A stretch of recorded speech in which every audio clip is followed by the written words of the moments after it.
Dear learner and welcome back to my YouTube channel. आज का जो मैं आर्टिकल पढ़ने जा रही हूँ ये डॉन न्यूज़ से है और इसमें मैं आपको बताऊँगी कि कौन कौन से ग्रामर के रूल यूज़ हुए हैं इस स्पेसिफिक आर्टिकल में। तो हम स्टार्ट करते हैं आज का article by reading its heading and then I will translate all the article in detail. Fate of documented Afghan refugees कहते हैं फेट का मतलब होता है किस्मत। ठीक है जी, किस्मत ऑफ डॉक्यूमेंटेड अफ़गान का मतलब होता है ऐसे अफ़गानी जिनके पास डॉक्यूमेंट हैं यहाँ पाकिस्तान में रहने के। ठीक है जी, वो वाले अफ़गान जिनके पास डॉक्यूमेंट्स है पाकिस्तान में रह के। रेफ्यूजीज़ का मतलब होता है महाजरी, मतलब जो अफ़गानिस्तान से यहाँ आए हुए हैं वो वाले अफ़गानी और उनके पास डॉक्यूमेंट्स हैं पाकिस्तान में रहने के। अब उनकी किस्मत का फ़ैसला किया जाएगा कि वो कितनी देर यहाँ रह सकते हैं। इसके बारे में ये आर्टिकल है आज का। तो इसकी हेडिंग तो मैंने आपको पढ़ दी है और अब देखते हैं इसकी डिटेल में कौन कौन से ग्रामर के रूल और एडवांस वोकैब यूज़ की गई है। द फेडरल कैबिनेट जो है विल मीट टुडे, कहते हैं विल मीट टुडे, जिसके बारे में हम बात करते हैं वो हमारा सब्जेक्ट होता है। हमने कहा है कि फेडरल कैबिनेट जो है वो आज मिलेगी, तो सारी बात हम किसकी कर रहे हैं, फेडरल कैबिनेट की। ये हमारा क्या है subject. Will meet today, will क्या है हेल्पिंग वर्ब और मीट क्या है वर्ब की फर्स्ट फॉर्म। विल के साथ हमेशा वर्ब की फर्स्ट फॉर्म ही आती है क्योंकि ये फ्यूचर का टेंस है। ये भी पता चल गया कि विल है तो V1 है और ये फ्यूचर का है। विल मीट टुडे, वो आज मिलेगी। टू डिसाइड करने के लिए। The fate of Afghan refugees, कहते हैं किस्मत ऑफ अफ़गान रेफ्यूजीज़, अफ़गान महाजरीन की। रिज़ाइडिंग इन द कंट्री, कहते हैं रिज़ाइडिंग जो रह रहे हैं इन द कंट्री, हमारे कंट्री में। ठीक है, एज लगा के इसी सेंटेंस को, इसकी जो सेंटेंस है ना उसको एज लगा के उसने कम्प्लेक्स बना दिया है। ठीक है जी, जैसे prime minister Shahbaz Sharif complain to the United Nation High Commission for refugees, कहते हैं जो हमारा प्राइम मिनिस्टर शहबाज शरीफ उन्होंने कंप्लेन की है। ये डायरेक्ट V2 है, इस दौरान वाज वर्ब नहीं है तो ये पास्ट सिंपल का हमारे पास टेंस है। उन्होंने कंप्लेन की है अफ़गान रिफ्यूजी कमिश्नर को फॉर रेफ्यूजीज़, महाजरीन के लिए, डेट ओनली, जो कि सिर्फ 9,000 आउट ऑफ 70,000 अफ़गान, उन्होंने कहा है कि सिर्फ 9,000 70,000 में से।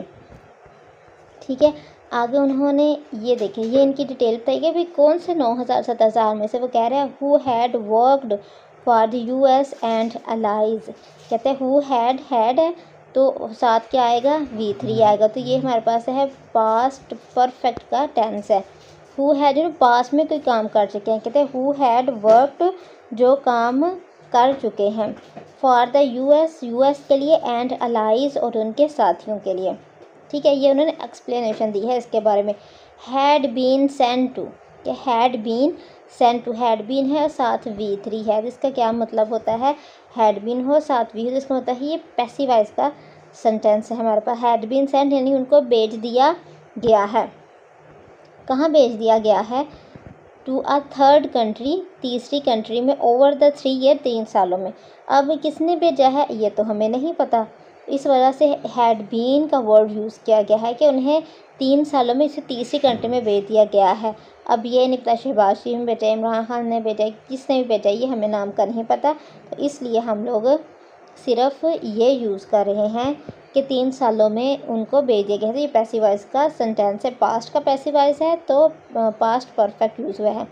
अ गवर्नमेंट ऑफिशियल, एक गवर्नमेंट के ऑफिशियल ने ऑन कंडीशन ऑफ एनानमिटी, कहती है एक कंडीशन रखी है। अनानमिटी का मतलब है गुमनामी की, मतलब उनका नाम ना जाहिर किया जाए। तो ये देखिए अ गवर्नमेंट ऑफिशियल ने ऑन द कंडीशन ऑफ एनानमिटी, एक कंडीशन रखी कि मेरा नाम ना लिया जाए, मुझे गुमनाम रखा जाए। ठीक है, ये किस कंडीशन पे टोल्ड बताया डॉन को, that the Afghan national who have a proof of residence, कहते हैं कि हु हैव जिनके पास है a proof of residence card का, might get relief as the cabinet would decide about an extension in their stay for 6 month और 1 year.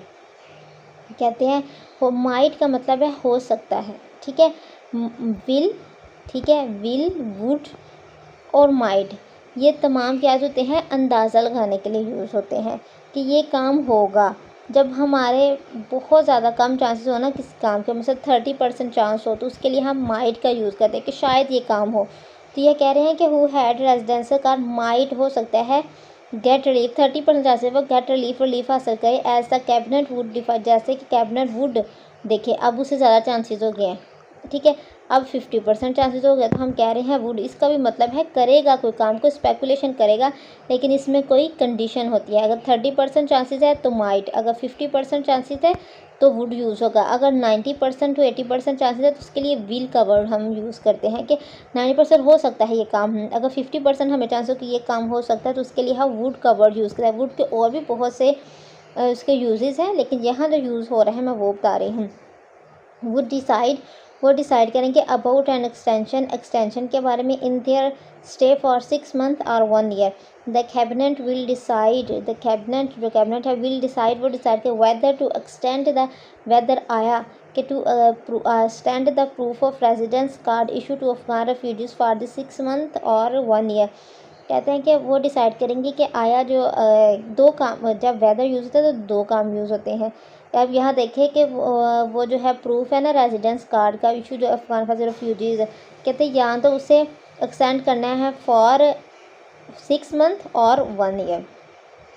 जहाँ weather का वर्ड यूज़ होगा वहाँ फिर और का भी वर्ड यूज़ होगा, क्योंकि जहाँ वेदर होता है वो कहते हैं आया ये काम होगा या वो काम होगा।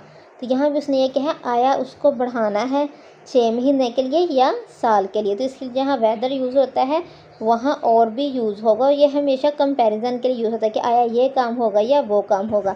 द सोर्स सेड, सोर्स ने कहा द डेवलपमेंट कम्स, डेवलपमेंट कहते जो हमेशा कम्स आती है after UN high commission, development comes, development जो आई है after UN high commissioner for refugees, UN का जो कमिश्नर है for refugees Filippo Grandi frequent called on Shehbaz Sharif on the last leg of this 3-day visit to the Pakistan. कहते हैं ये जो एक उनका था ना वो जो रेफ्यूजीज़ का यूएन की तरफ से एक जो नुमाइंदा आया हुआ था, उसने last leg of this, last leg मतलब आखिरी हिस्से में ये 3 दिन के विज़िट किया, जब एंड पे जाने लगा था तो तब उसने शहबाज शरीफ से इसके बारे में ठीक है। Shehbaz Sharif on the last leg of the in this meeting में the PM complaint that only 9,000 of 70,000 Afghan who arrived in Pakistan after the fall of Kabul in 2021 had been sent to the third country in the 3 year। कहते ये same वही word use किए गए हैं जो मैं पीछे आपको एक्सप्लेन कर चुकी हूँ, लेकिन अब आपकी बारी है कि आपने मुझे बताना है यहाँ हैड बीन सेंट क्यों यूज़ किया गया है, यहाँ हु अराइव्ड किस लिए यूज़ किया है, ये कौन सा टेंस है, ये आज आप लोगों के लिए, ताकि आप लोग मुझे पता चले कितने ध्यान से आप लोग वीडियो देखते। अभी मैंने पीछे इस वीडियो में बताया है कि अराइव्ड V2 है तो क्यों है, हैड बीन के बाद V3 है तो वो क्यों है, ये आप लोगों ने मुझे बताना है। आई होप कि आज की जो वीडियो आपके लिए बहुत हेल्पफुल रही होगी, इसे गौर से देखें और इसमें जितने मैंने ग्रामर के रूल बताए हैं आप उनको कॉपी पे नोट डाउन कर लें और मुझे कमेंट में ये बताएं भी कि हैड बीन का वर्ड क्यों यूज़ किया गया है। Thank you for watching.